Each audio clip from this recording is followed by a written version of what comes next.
Hi, I'm Carl Azus. Got some quick hitting headlines to start today's show, so let's get to it. First, the U.S. government has made a COVID vaccine available for children ages 5 to 11. This is for a shot from the companies Pfizer and BioNTech. It has been authorized for emergency use, which means it can now be given to kids during the ongoing pandemic, but it's not the same as full government approval, which requires more research and testing. The vaccine comes in 2 shots, given at least 21 days apart. After that, a child is considered fully vaccinated. The dose for younger children is 1/3 of that given to people ages 12 and older.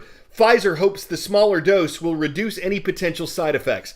The company says its vaccine's more than 90% effective in preventing kids from getting sick from COVID-19.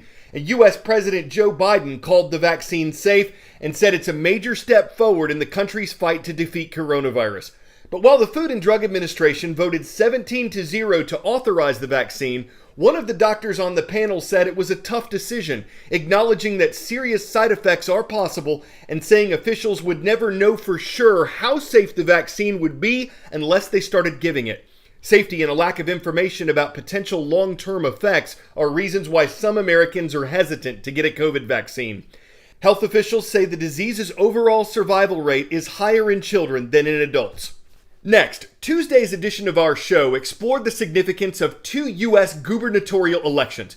In Virginia, CNN projects that businessman Glenn Youngkin, a Republican, has defeated former Governor Terry McAuliffe, a Democrat. In New Jersey, the race was still too close to call when we produced this show. A razor-thin number of votes separated incumbent Governor Phil Murphy, a Democrat, from Republican and businessman Jack Ciattarelli, a Republican. These 2 particular elections are seen as indicators of how Americans might vote in next year's midterm congressional elections. Finally, we've been discussing inflation this year, the rising prices of the things we buy. One place people have noticed this is in their grocery bills. And the New York Times says Americans should plan for the most expensive Thanksgiving meal in the history of the holiday. Inflation is your uninvited guest for the holidays this year. Ag economists are saying, grocery stores are saying, they expect a run on turkeys, a run on birds because people gather again this year. Take a look at this. We're expecting the price to top a record high of $1.36 per pound this holiday season. That's nearly $22 for a 16-pound turkey. Your sides, that's a problem too. All of those prices are rising for potatoes, for biscuits, for vegetables and apples. All of these are up since last Thanksgiving. Potato prices up 3.5%, biscuits up 4%. That's just since last year. Mixed vegetables up almost 4%. Those apples to make your signature pie up nearly 8%. And driving over the river and through the woods to grandmother's house is more expensive this year because of the surge in gas prices. The national average for a gallon of gas, $3.40 right now. Look at the difference from last year. It's up some 38%. So why? We've been talking about this, right? The global supply chain is still a tangled mess. More people are expected to gather this year. That means more demand. There are labor shortages, high transportation costs, bad weather hurting crops around the country. The early bird in this case gets the turkey. Ag economists warn the risk is everyone at the same time will be trying to buy their ingredients. Be flexible, shop now. If you wait, you might not get the size bird you want. Heritage birds may not be available near you, or they might not be in your budget.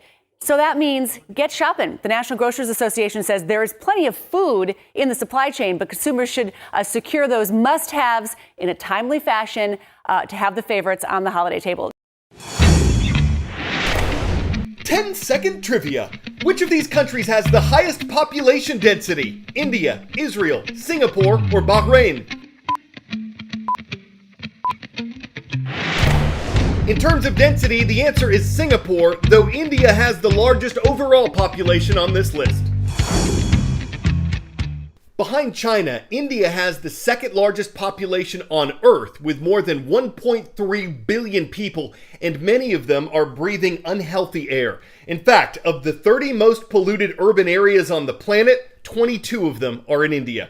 There's been a bit of a break this year. The seasonal monsoon rains lasted longer than usual, and India has been swept by more wind than usual. That's given the 31 million people who live in the capital of New Delhi their cleanest air in years, according to the Reuters news agency. But that's expected to change this month. India's air quality typically gets worse in the fall after the winds die down, colder air moves in, and farmers get rid of their leftover crop stubble by burning it. Add that to other types of waste burning, traffic pollution, road and construction dust, and you have a problem that various efforts haven't been able to solve in the past. Still, new ideas on how to improve India's air are always being developed. These sprawling farmlands near India's national capital, New Delhi, will soon be spewing thick plumes of smoke. Year after year, the toxic haze in parts of northern India is so dense it can be seen from outer space. Agricultural residues, in this case rice straws, is burned by thousands of farmers to clear their fields for winter crops. Many farmers opt to burn this stubble, which often leads to high levels of pollution in the region. 30-year-old Indian Vidyut Mohan is hoping to bring back cleaner air through sustainable energy to Delhi and its neighborhood. Along with his co-founder, Vidyut developed a small-scale portable machine in the year 2018 that converts agricultural waste into biofuel. We feed in agricultural waste such as coconut shells or rice straws or rice husks into the machine. It undergoes a thermal process just like the process of roasting coffee. It's called torrefaction. And what that does is it takes out low energy containing molecules in the form of gases and leaves behind a dense carbon rich material, which is then conveyed, cooled and packaged to be used to make valuable products such as fuels and fertilizers. The process of removing moisture from a biomass to create biocoal is not new. Some observers say the high costs of creating scalable solutions have so far prevented the widespread adoption of torrefaction. But Vidyut is confident his device will be more affordable. A pilot run of the machine's latest version is also being tested in a forest area on the Pacific West Coast. The team, along with state forest officials, is currently looking into converting wood-based residues into marketable products. As compared to open burning of agricultural waste, our equipment prevents up to 98% of smoke emissions. Rural farmer Kuldeep Huda says burning of crop residue is making their lands barren, but remains the cheapest option.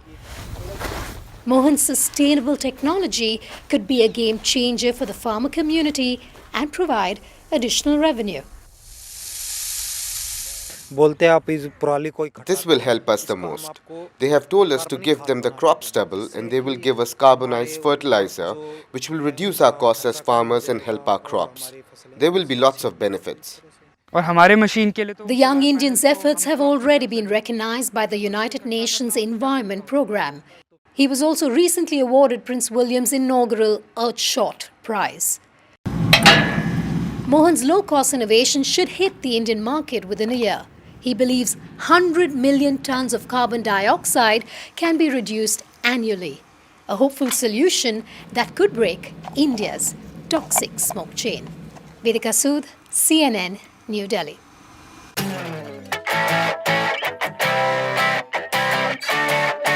Don't know if this actually happened during Taco Tuesday on the ISS, but we do know that astronauts recently enjoyed a taco dinner after harvesting a mini crop of chili peppers grown in the orbiting laboratory. It took a while, 4 months to grow the peppers in space, and while they were enjoyed by astronauts who can lose some of their ability to taste and smell in zero gravity, they'll be studied for their viability on long-term space missions. Now let's taco moment to cook up a few corny puns. They're always flowering here, they help season our show. And one without puns, like a space station without peppers, just IS isn't as flavorful. Have you ever saw such a thing as space tacos? We hear they're out of this world. I'm Carl Azus, and there's the beef on CNN 10. Nevada High School, yes, that's pronounced Nevada. Thank you for watching from Nevada, Missouri. We hope you and everyone else enjoyed the show, and we look forward to seeing you right back here tomorrow.